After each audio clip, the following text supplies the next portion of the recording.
6 अप्रैल 1980 को स्थापना के बाद से भाजपा ने एक लंबा सफर तय किया है। इसके साथ ही वो देश में सबसे अधिक सांसदों, विधायकों और पार्षदों के साथ दुनिया की सबसे बड़ी राजनीतिक पार्टी के रूप में उभरी है।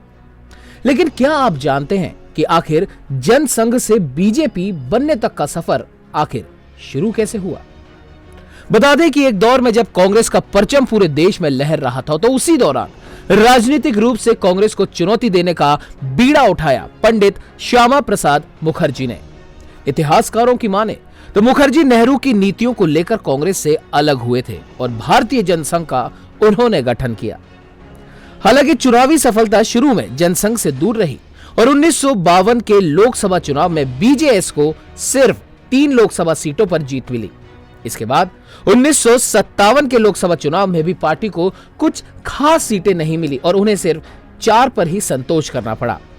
आखिरकार लगातार मेहनत और कार्यकर्ताओं के जोश से जनता पार्टी ने 1977 के लोकसभा चुनाव में सफलता का स्वाद चखा और मोरारजी देसाई को प्रधानमंत्री बनाकर केंद्र में सरकार भी बनाई। लेकिन अभी भी वो दौर था कि कांग्रेस के बिना सत्ता का स्वाद चख पाना नामुमकिन था और हुआ भी यही। मोरारजी देसाई को 1980 में पार्टी के भीतर अंदरूनी कलह के कारण इस्तीफा देने के लिए मजबूर होना पड़ा और फिर से चुनाव हुए। जनता पार्टी 1980 में भंग कर दी गई और इसके सदस्यों ने अटल बिहारी वाजपेयी के साथ मिलकर भाजपा का गठन किया। 1984 के चुनावों में पार्टी की भारी हार से बीजेपी को तगड़ा झटका लगा। बीजेपी को सिर्फ 2 ही सीटें मिली। इसके बाद साल 1989 में 9वीं लोकसभा के लिए हुए चुनाव में बीजेपी को 85 सीटें हासिल हुई। आपको बता दें कि बीजेपी ने महज 2 लोकसभा सीटों से अपना सफर शुरू किया और अब 303 सीटों पर पहुंचकर त्रिशंकु लोकसभा के मिथक को भी तोड़ दिया और मोदी के नेतृत्व में 2014 से लेकर 2019 और फिर 2019 से आज तक सत्ता बीजेपी के कब्जे में है। उत्तर से दक्षिण और पूर्व से पश्चिम तक भाजपा अखिल भारतीय पार्टी है। वैसे बीजेपी के मूल में अभी भी भारतीय जनसंघ है, जिसकी नींव डॉक्टर श्यामा प्रसाद मुखर्जी ने रखी और आज लगभग 43 साल हो गए। और खुद प्रधानमंत्री नरेंद्र मोदी ने कई बार कहा, बीजेपी भगवान हनुमान जी से प्रेरणा लेती है। हनुमान जी सब कुछ करते हैं, सबके लिए करते हैं, लेकिन अपने लिए कुछ नहीं करते और यही भाजपा की प्रेरणा है। साथियों, आज हम देश के कोने कोने में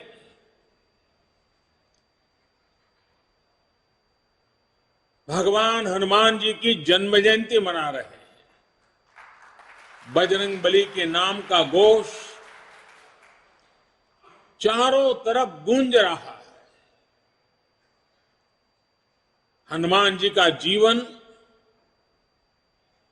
उनके जीवन के प्रमुख प्रसंग आज भी हमें भारत की विकास यात्रा में प्रेरणा देते हैं, पुरुषार्थ के लिए प्रेरित करते हैं और हमारी सफलताओं में कहीं कहीं उन महान शक्ति के आशीर्वाद प्रतिबिंबित होते। देश और दुनिया की हर बड़ी खबर के लिए सब्सक्राइब करें नवतेज टीवी और पल पल के अपडेट्स के लिए बेल आइकन को दबाना ना भूलें, क्योंकि आपकी खबरों का भरोसेमंद साथी है नवतेज टीवी।